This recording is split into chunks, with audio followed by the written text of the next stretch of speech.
back at the Blockchain for Europe Summit again now for a second year. And our panel is very interesting. I think it's a very timely topic given where we are as a body politic today. It's on the evolving role of technologies and how they relate to privacy. So I will leave it to my esteemed panelists to introduce themselves, and then we can jump right in. So my name is Agata Ferreira. I'm a Chief Legal Officer of Institute of Free Technology. Institute of Free Technology is an organization that is supporting innovation and dedicated to defending digital human civil liberties in digital age. Among the portfolio of our projects, we include Status, which is private decentralized wallet and messenger, and Logos. Logos is a movement, is a collection of projects, is a decentralized technology stack that is privacy preserving and engineered to service self-sovereign communities and network states and parallel societies. Hi everyone, my name is Bota Jardemalie. I'm originally from Kazakhstan. I'm a lawyer, human rights defender, and I'm a political refugee here in Brussels. And for years I defended the opposition in my country, victims of torture, political prisoners. And for that reason, when you become very effective, the state turns against you and goes after you. And this is the reason why I received political asylum here in Belgium. And after I continue working here, and when you work and you continue being effective, so the state goes after you in various ways. And in my case, they tried to extradite me, they tried to kidnap me from Belgium, and thanks to Belgian Federal Police, actually, people were arrested and sentenced. But they also, in parallel, they did something. They started a huge smear campaign against me online. And this is something that worked very effectively in the sense that basically Belgian banks picked up this information, and I get so-called de-risk, that my bank accounts were closed. And when you are in the heart of Europe and you have no bank account, what do? You start looking for an options. And this is how basically I discovered DeFi and realized the importance for people like me being de-risked, how important it is and how important what you guys doing. And I have to say that when something like that happens to you, you start looking around and you realize that it's happening not only to you, but it's happening to a large category of people. So it's not only human rights defenders, political activists. It's like basically all my colleagues were de-risked as well. But it happens to a lot of industries and those who are in dealing with crypto assets. You probably know it very well. And so it became part of our human rights advocacy is basically to go to the regulators and defend our right to use privacy instrument, to use DeFi, to explain why we have to use self-hosted wallets and why we have to use peer-to-peer transactions. Hi everyone. Hello, yes. My name is Fatemeh Fannizadeh. I'm a Swiss lawyer. I work in the crypto space for the past 6 years.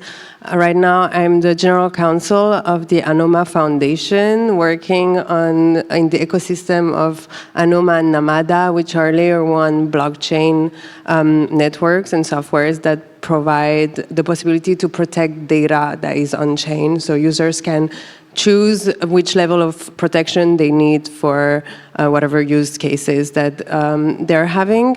And before entering the blockchain space, I was involved in investment arbitration and had few years of experience in white-collar criminal defense. And I also got into DeFi for or crypto in the first place because of my origins and the fact that usually my name would flag with banks in Switzerland because it is clearly Iranian. Thank you. So, I see the title, The Next Evolution of Privacy, Is the World Ready? And, before we start talking about, where Web3 and blockchain and these different technological undercurrents kind of fit into that, maybe we should kind of start from the beginning and just discuss privacy in general and the importance of it. I mean, it's so foundational to what we are and who we are as a species, right?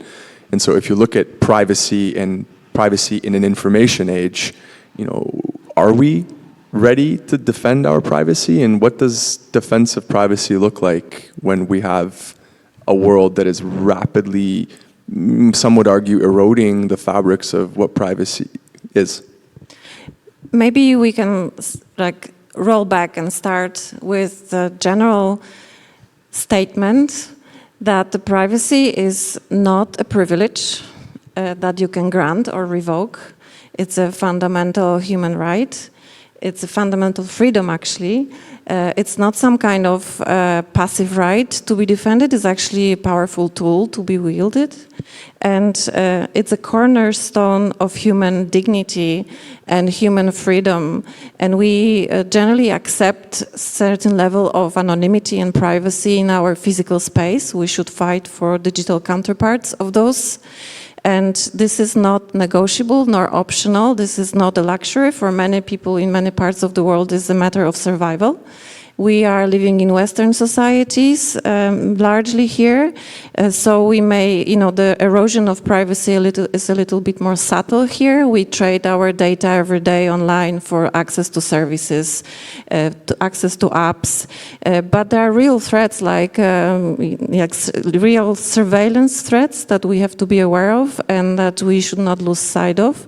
So privacy is really like a declaration and statement that information belongs to an individual, that our identity belongs to ourselves, not to the system.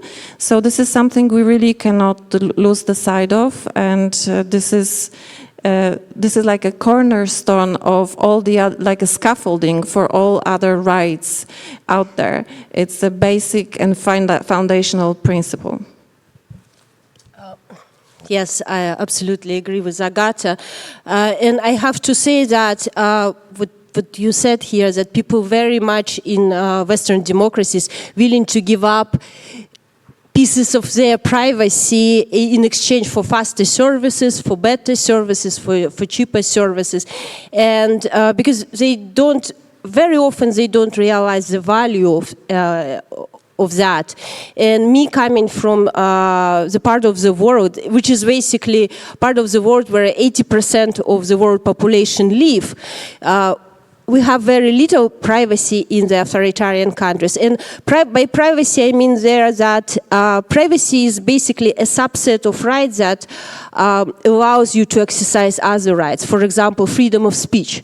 Freedom of speech, freedom of communication. If you cannot communicate with other people online, for example, without supervising eye of the state, so you basically cannot dissent, you cannot discuss the government, you have no rights. We have in our part of the world, privacy is also very much taken from us through anti-money laundering and countering financing of terrorism regulations.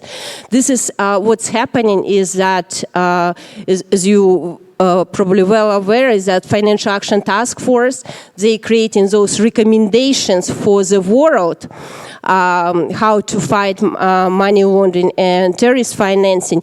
And authoritarian countries very happily embracing that because those recommendations allowed them to create mechanisms that basically, under the pretext that they are fighting terrorism and fighting crime, they basically creating the system where they watching each of us and watching all of our transactions.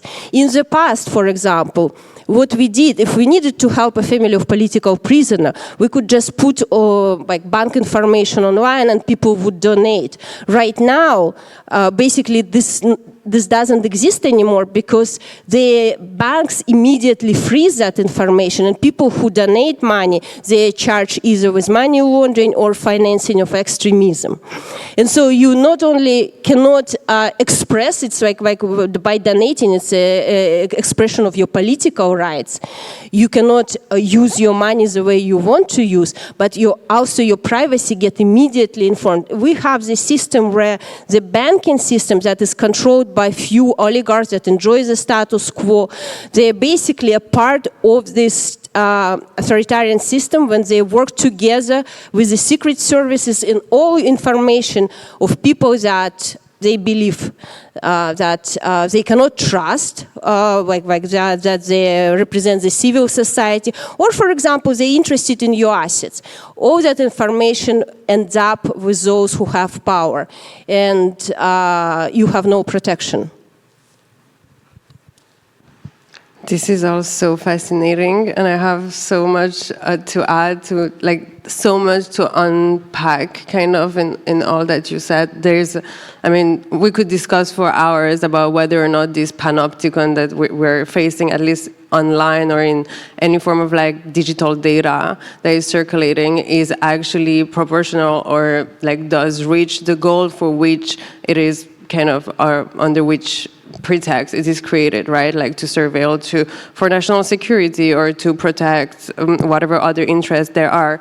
And that's a whole discussion. But what I want to, maybe another way to summarize all of this is to go back and look at our constitutions. And the right to privacy is actually present in almost all of the world's constitutions. So I don't want to give a number, maybe wrong, but I think it's really close to all of them have a right to privacy in the constitution protected.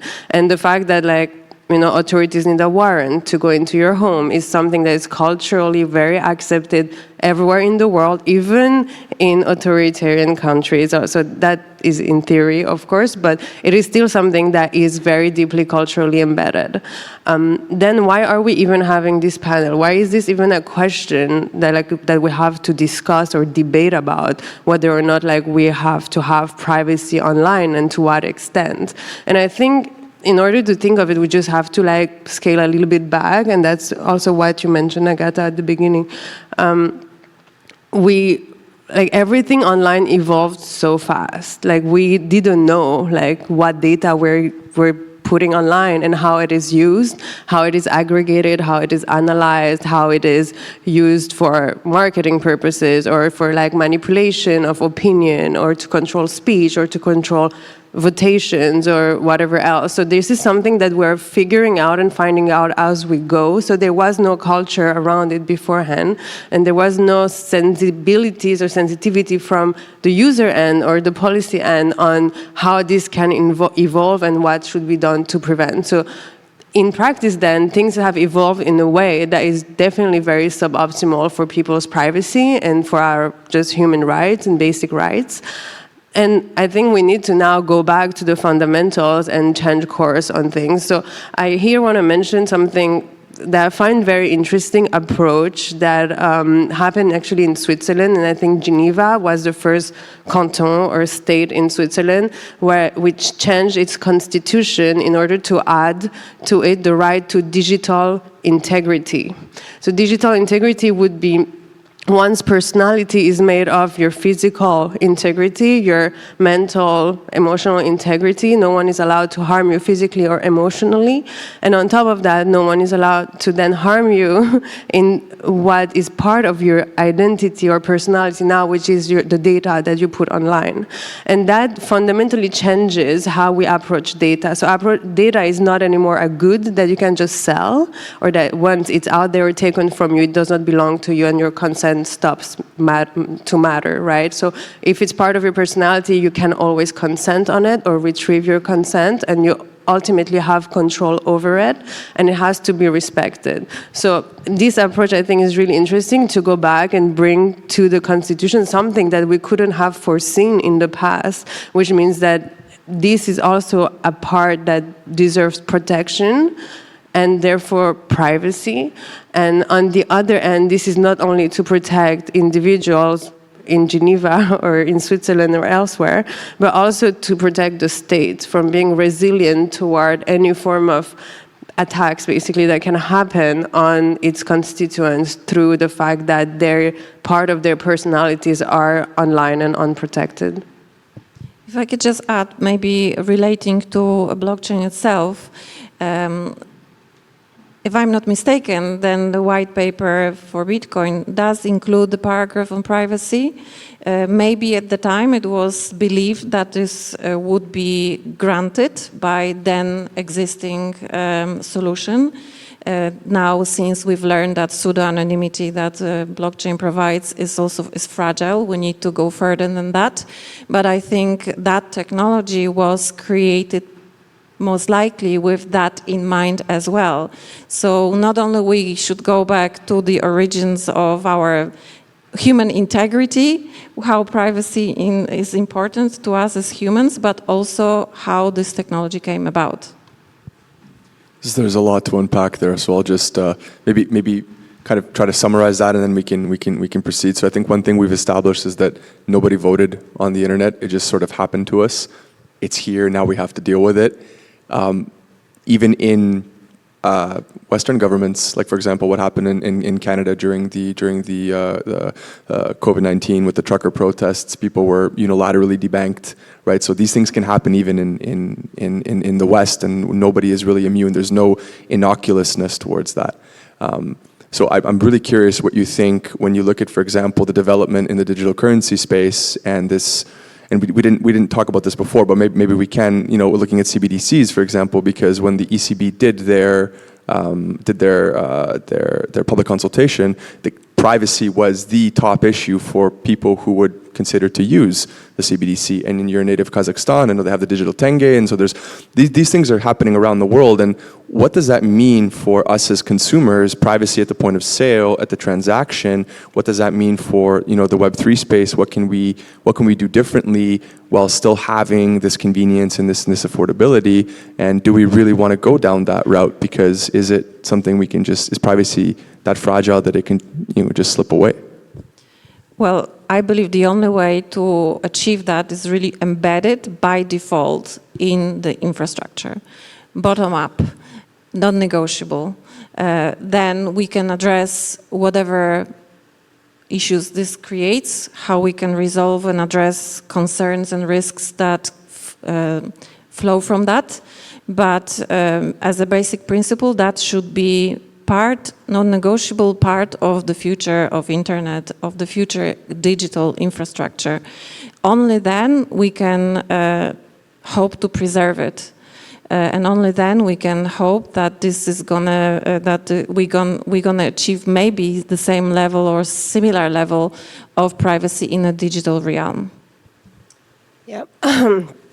CBDC is actually, it's our nightmare, and this is something that very much we're thinking about it, and as end users, and we believe that with the full implementation of CBDC, basically the civil society and any opposition to the existing systems will be lost. And when I use my examples, like examples from the like Kazakhstan or Belarus or Iran, and like part of the world, that sometimes here in Europe people feel that no, here we have the institutions, here we have court system, we have democracy, but the problem is that these systems, they become bigger and bigger, and we always forget that in a lot of jurisdictions we are, basically one election away, as they say, one election away from becoming an authoritarian state. And the institutions that have been built for generations and can be easily destroyed. And the problem is that I don't want to to sound like I'm blaming the current generation, but the problem is that a lot of people, especially young people, they don't understand the importance of being involved into the politics, to understand how they can influence the decisions of the policymakers. They don't understand the value of their rights, and really don't look like when those rights are being taken away. So for a lot of people here, they consider CBDC is just another way to have a convenient, fast, cheap way to transact. But we come from the part of the world where we want to bring cautionary tales and say that, you know, when the system takes some space, it's not going to give up. And with CBDC, you're not going to acquire speed and convenience. This is how it's going to be sold to you. But you're going to completely give up your privacy and your right to dissent against the actions of the state. And I consider it extremely dangerous. And just look how CBDC project is being implemented in 200 countries around the world. This is absolutely insane. In every country, and even in the countries where they don't have a proper banking system, they happily accepted it. Look at Putin, how he's like implementing digital dollar. Why? Why he's on the same page with the Western democracies? And he's not arguing, they're looking for convenient solutions because they know they're going to build this digital cage. And then from that digital cage, there will be no way to escape. I'm sorry that I sound very pessimistic, but I think it's not everything is lost, but we have to be aware of that. I don't have much to add, but I also find it very naive that we like rely more and more on technology for everything and just like forget about whatever infrastructure that we have that is like resilient to any technological failure. So the banks are not, they are very connected, but cash is very resilient, right? Like if banks don't work, if we like all of a sudden don't have electricity or internet connection, we can still transact with cash. So if like we don't even have like paper bills and coins anymore, then what will we do? Like if all of a sudden, I mean, I think we should stop at least like thinking that all of these things that we have right now in terms of infrastructure are a given and will always be functional and there. There can be natural disasters, there can be any other form of disaster, bugs, attacks, exploits, malicious actors, malicious state actors. Like there are so many failure modes that can happen if we're like hyper reliant on technology. And I feel like most of the trends, at least that are going towards that direction, are also like we are losing some form of resilience. So resilience as society, but also as individuals towards whomever is the centralized controller of that technology. And nonetheless, I think like I'm maybe a bit more optimistic than you.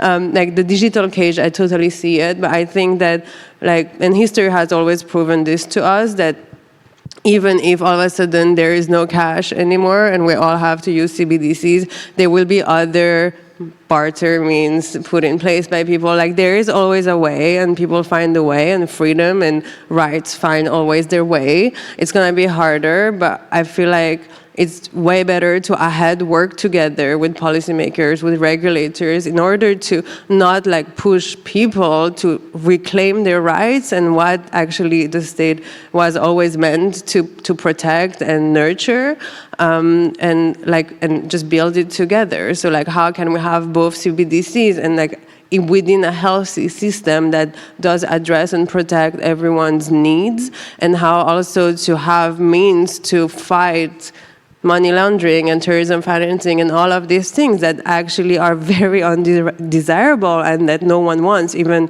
on the blockchain. Like builders, obviously, they don't want to facilitate this. Like they are building for a lot of other reasons. And how can we address these issues in a way that actually feels very proportional with like the rights that are at stake? Like why do we all of a sudden have to sacrifice a lot in the names of these bad few actors who can decide for everyone? It's enough for them to adopt a tool for everyone to suffer. Why are we giving our agency up to these bad actors? I feel like there is really something very dissonant there that we have to work on. So I think maybe there's two things there that we can pick up on, and the first is to your original point, Agata. So there's developments obviously in the space that are at least trying to address some of the challenges around pseudonymity and its inherent intrinsic risks, but also how can we still ensure that compliance can be achieved. So I'm very curious about, for example, because I know you're working with the community on these specifically in these projects, what you see in the development side, and then generally, and this is to everybody. If you buy the argument that we are going towards a future where we are trying to maximize both, at least from a democratic perspective, privacy, but then also compliance and enforceability, where would those technologies kind of fall on that continuum? And do you see an ability to have your cake and eat it too? Is this achievable? So first of all, I think we need to understand that the current regulatory frameworks and law in general has been built incrementally for a very long time to suit current existing structures and governance mechanisms that are largely centralized and intermediated. So that's how the current thinking about regulation and current architecture of regulatory frameworks has been designed, not overnight, incrementally over a period of time. So now we have this paradigm shift, technological paradigm shift that turns everything on its head, and we cannot continue with the same kind of approach. And we can already see the flaws in the approach and overreach, not only regulatory but also enforcement, that puts a lot of this development at risk and may potentially deprive us of many of the benefits that we may be able to achieve with this technology. When it comes to privacy, then the great progress is being made by many developers and projects in the space that are working very actively on privacy layers, on privacy tools, on privacy solutions. So the lack of privacy has been already recognized. I think it's already obvious in the space, and the work is being done to improve, to create next frontier, next generation of this technology. The question now is if we can freely continue building that given the regulatory scrutiny. So the question also should be not whether we should continue building, but how fast can we actually build it and deliver it and make sure that people can access it and use these tools to protect their privacy for various reasons. Some of them so critical as the examples that you are giving, but also more trivial and more day-to-day transactions, but also to ensure that this technology can expand onto different areas that voting, or what we've discussed just before this panel, that you mentioned, certain areas of healthcare and other industries that deal with some kind of sensitive data, with private data, with some kind of secrets that need to be retained as private. So the will in the space is there to build, to advance cryptography, zero knowledge, all the solutions that we can leverage to achieve the privacy. The needs and the use cases are there. So we just need to create an environment where these projects can develop freely, safely, and without constraints and scrutiny. I agree with you. It hasn't been built overnight, but the problem is that now there is a recognition of privacy, but when you come to, for example, like for my advocacy work, and like I would say it's not a royal we, but I usually work in coalition with other human rights defenders and political activists. We come to like members of European Parliament or key parliaments around European Union or regulators, and we explain about anti-money laundering regulation abuses that exist and lead to debanking, and we explain explain how authoritarian regimes squeeze us from the traditional financial system, and give information, and then we say, so for this reason we have to use Bitcoin, or we have to use other crypto assets, because there is no other way for us to do fundraising. We cannot send money, we cannot raise money, and we have to use, we cannot rely on anymore on the, for example, organized exchanges, because we cannot go through KYC, or even if we go through KYC, all our data can be basically requested by authoritarian countries, and we jeopardize all our transactions. So for that reasons, we have to use privacy instruments such as coin joins or mixers and other privacy tools. And you have no idea what kind of negative reactions we get. We basically come to them and we confess that we are criminals. And it's really, and sometimes like you see this disappointed on the faces of members of European Parliament. They say, come on guys, we defended you for years. We know how you, like, defending human rights, how you can be like criminals using these instruments. And then we have to go into the whole discussions, why we have to use it, how we use it, and why there is a legitimate use for people like us, and not only people like us. And the problem is that they know very, very little. This is very surprising, that how little they know, and there is already like a perception, and in politics perception is reality, perception that those who are searching for privacy, they are criminals. And this is something that we have to fight against. Yes. This is, I mean, we go back to the culture. I think this is a cultural issue and a narrative issue. So when we're talking about privacy, like the discourse has been shaped and shape-shifted into a lot of other things, like, you know, we can go back to the beginning of Bitcoin as well, actually. Bitcoin was always, the meme was like, oh, it's anonymous, it's used by criminals. But actually, Bitcoin is not anonymous, it's pseudonymous. So like the narrative that have been spreading like memes have actually like matter a lot in how then we engage in the discourse. I think we have to reframe the whole conversation and start it from scratch. Bitcoin being pseudonymous is actually now very visible, and everyone agrees. Why? Because blockchain analytic tools have evolved so much. So now that like they can actually just like analyze the transactions, and there is so many points of entry and exit that KYC the users, that can basically track everything on chain, that it's well known that it's pseudonymous and that this narrative is not anymore possible. But as technology evolved and analytics technology evolved, it could serve very good purposes as like tracing like ill-gotten funds and making sure that they do not touch an exchange or that they do not mix with any other clear funds. But it can also be served for negative purposes, just to surveil an individual by anyone, right? Because this data is public on chain. I think that there, because the technology evolved on the surveillance part, that could be both negative, that is neutral actually in its core. It can be negative and positive.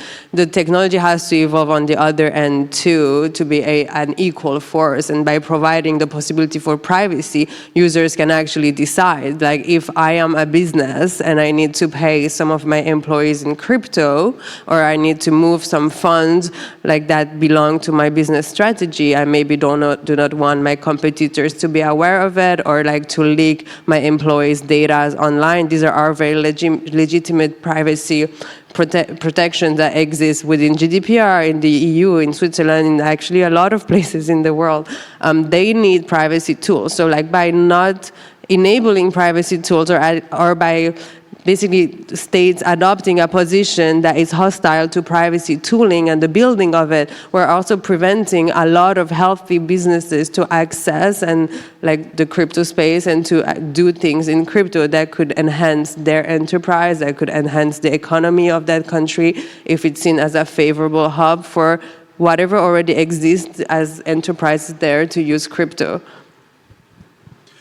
I think, because we're about 8 minutes left, I think it it could be a good time to start talking about, because you mentioned mixers, and at least a practical example for those of you that have been following the situation around tornado cash. We recently had the appeals court judgment, right? The invocation of Loper Bright, kind of sidestepping the Treasury in their understanding of property, trying to label these things more as tools.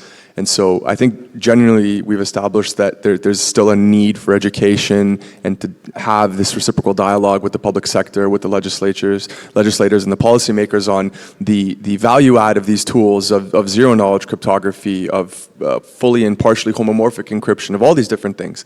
What do you see in terms of, first of all, looking at the future of mixers, looking at the value add of Tornado Cash or of privacy pools, rather than talking about mixers that have gotten an ill name? And do you think there's still an opportunity to clarify that for the public sector? And I ask because in the EU, at least, the GDPR, and you mentioned it, is going to be up for review.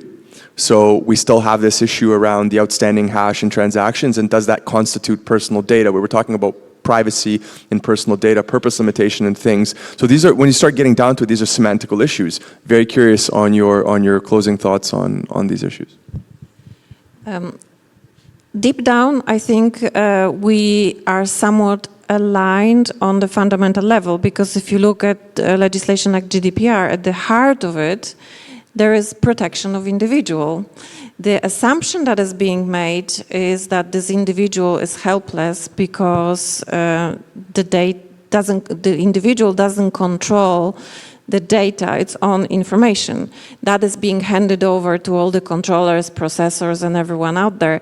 So the legislator steps in and creates an obligation, imposes obligation on those actors that collect and process the data to protect the data that this helpless individual sitting in the middle is handing over. I think now we have an opportunity to slightly revise that approach, because now the individual doesn't need to be that helpless and actually can have access to tools that protect sovereignty, autonomy, and privacy, that they can protect themselves. So the heart of this solution, of these technological solutions, is an individual as well. So if we recognize that synergy, then we immediately can kind of lift that bad association with the privacy tools that is currently out there.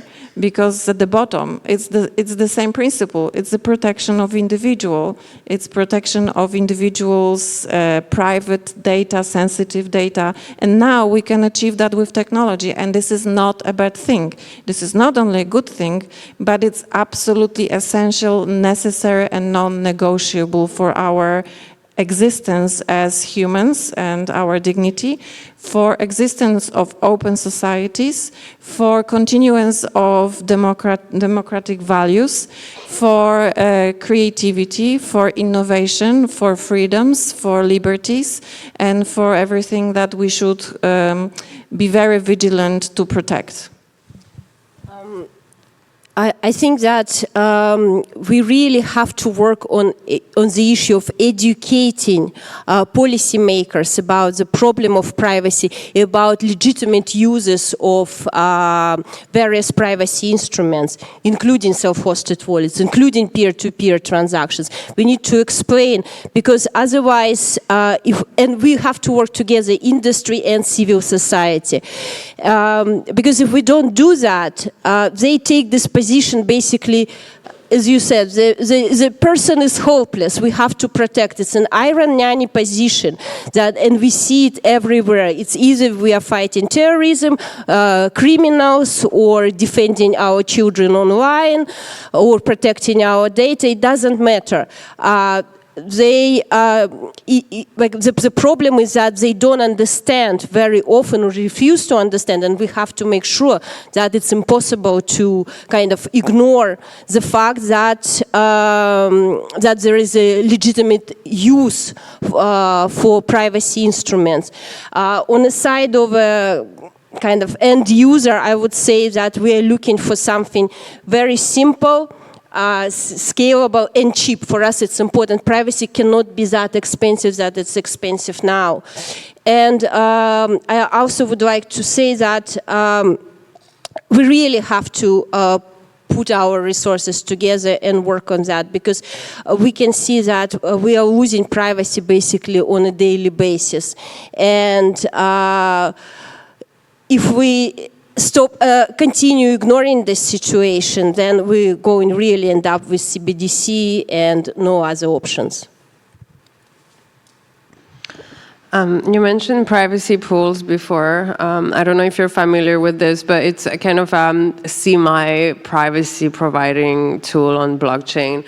I think it's interesting, but I think we should not basically stop caring and pushing for more generalized privacy tooling. So it's not enough to just have privacy for like certain people and not others, because how do we choose who get the privacy and who don't? Who chooses like these things, what are good and bad on chain, when we're talking about like global technology that is accessible with just internet connection from all around the globe. So there is like a meta governance question that is very legitimate to address on the policy level and find kind of common grounds of how to address this. But I think compliance should come on another level and not on the base infrastructure. The same way on the base infrastructure of internet connectivity, like if you connect to a website and it's protected and you have the little key next to the URL, this is not depending on who you are. It's just depending on who uses it. If you have a phone, if you have like Signal or WhatsApp on your phone, it's not depending on who you are. It's just the tool itself that provides the privacy.